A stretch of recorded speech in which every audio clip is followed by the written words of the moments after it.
Hey guys, welcome to my channel. My name is Liz and today's video is going to be all my tattoos and piercings. I think I got my first tattoo when I was 18.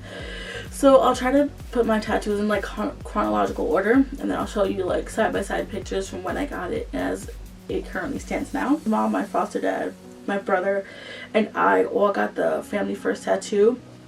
I think my foster parents got them on their arms, and then I got mine on my shoulder, and then my other brother got his on his shoulder. So I'm going to show you how it looks now. So you can't see my first tattoo without seeing the other one. Now you can feel this entire tattoo, which like if you're a tattooer, you know that's not how it's supposed to be. You're not supposed to be able to feel your entire tattoo, but however, that's how that happened. I will not name the tattoo shop that we got it in, but my mom at the time, my foster mom at the time, swore by it. But yeah, so that was my first tattoo.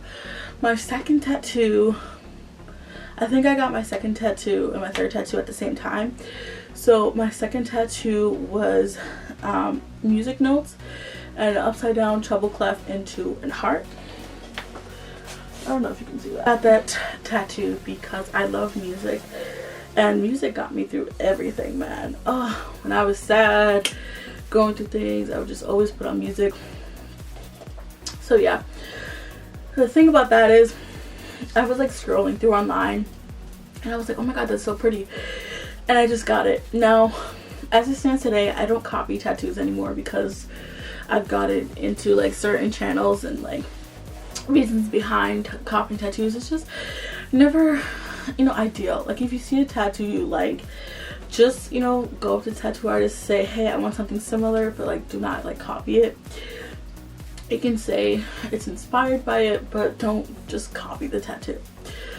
Now there is another tattoo that is the same way, but that was before I had, you know, this thought process. So I think the third tattoo was my thigh piece. Okay, so this is my thigh piece. I don't know if you can see the whole thing. I'm trying not to flash myself. So yeah, this is my thigh piece. Funny enough, I saw something online that was like the complete opposite as to what the actual tattoo is now, but the thing that I liked about it was like it was a winged lady, but it was more tribal.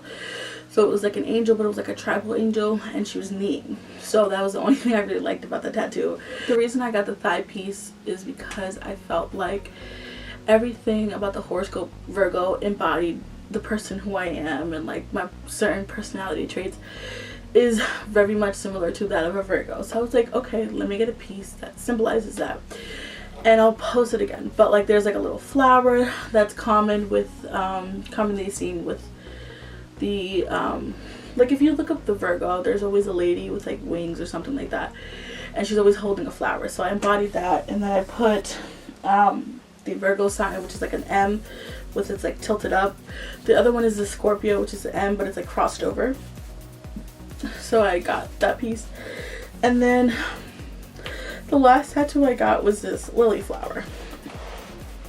So the reason I got the lily is because I had a friend, a high school friend, that passed away, and her name was Lily.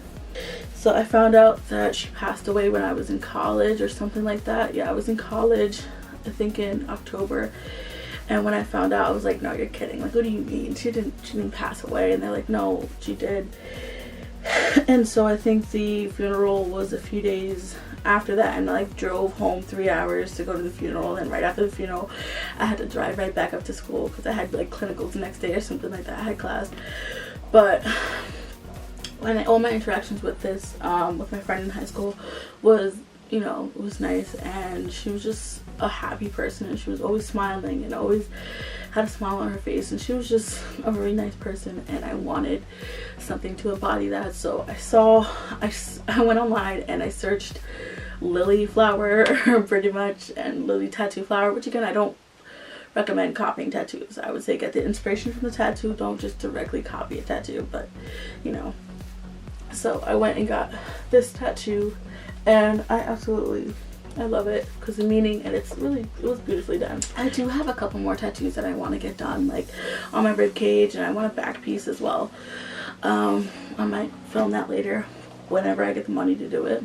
But yeah, those are all my tattoos. So the family first, the music notes behind my ear, the thigh piece, and my shoulder tattoo. Moving on to all my piercings. Now these will probably most likely be in chronological order as I can remember, but I think I got my lower lobes pierced first, and I think they were all done with guns, which don't go to Claire's and get a gun. That's not how you're supposed to get piercings. Go to a piercer. It's just supposed to be done with a needle. Blunt force trauma to the tissue around that area because one, it's not sanitary, and two, it's, you know, it's blunt. It needs to be done with a needle. So anyways, don't go to Claire's. It's just unsanitary and, you know, not hygienic.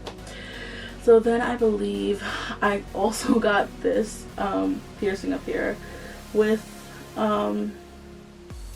a gun, and then this is the point where I actually went to a piercer, and then I got the double helix.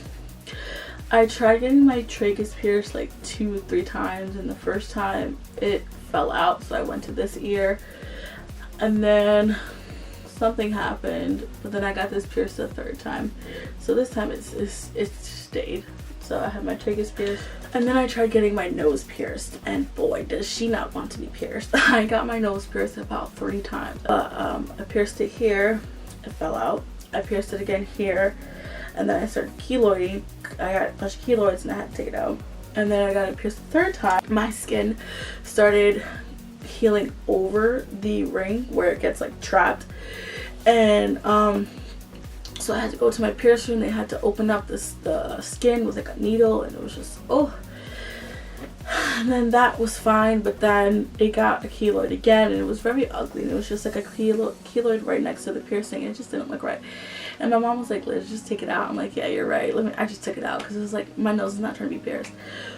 However, I do want my septum piercing. I have a bunch of fake ones that I put in from time to time. Also, if you saw my previous videos of my mammogram and you saw that bar, that was my piercing. I have my both of them pierced, my nips. And then the same day I got these pierced, I got my belly button pierced. And when it was healing, I'm not gonna show you my belly button. When I first got it done, there was a keloid. Trigger warning. There was like a keloid that was there, and it was just like, ooh, it was nasty. So I just kept spraying it with like H2O solution spray and like antiseptic spray, and it worked out. And then I think I was touching it like way too much. And that's what I do with all my piercings. When like something happens because I touch it too much, I just keep cleaning it out daily with like a antiseptic solution and just spray it on there. And then I had changed the jewelry to like a dream catcher, and it was pulling on the actual like piercing. So it like pulled it down. When I did change it, it was way too soon, and I pierced a new hole in the actual piercing. The skin itself was still like freshly pierced, like pierced enough. It wasn't like the same day, but it was like, it was not fully healed. I was able to pierce a new hole in the area, which was like, ooh. So there was 2 holes at one point. The other hole that was pierced healed, and so then I just have the one. I'm allergic to nickel, which is every fake jewelry that's made out of is made out of nickel. A little quick horror story. This was like a long time ago, before I even realized I was allergic to nickel. It took my adult life to realize I was allergic to nickel, and then now looking back I realized what happened. So I was pierced with a, like, it wasn't sterling silver or anything. I was pierced probably with it was very cheap or whatever. It was a sketchy area. I don't remember, but I just remember the reaction. So I'm pretty sure I was pierced with like nickel, and they pierced my earlobes, and then my entire earlobe was like swollen, and then my ear was swollen enough that it engulfed the actual earring, and it was just like purple. It was, oh, it was god awful. That's all I remember. I don't know what happened afterwards. It was a very long time ago. It was probably like 7 or 8 when that happened. So yeah, I'm allergic to nickel. So all the jewelry I have in me is like sterling silver. So I can't go to Spencer's. I had a huge collection, like from Spencer's. So I had a huge collection from Spencer's, and I had to give it all away because I'm allergic to nickel, and it just causes irritation and itchy, and it's just not fun. As far as piercing wise, I want to get 5 more piercings. I want to have a 3rd hole on each earlobe, and then I want to have a triple helix, I guess, and then I want my septum piercing. Those are all my tattoos and piercings. So if you watch the video all the way through, leave a little black dot to signify black ink. So leave a little black dot emoji, and like, comment, subscribe, because YouTube makes everybody say this. And bye.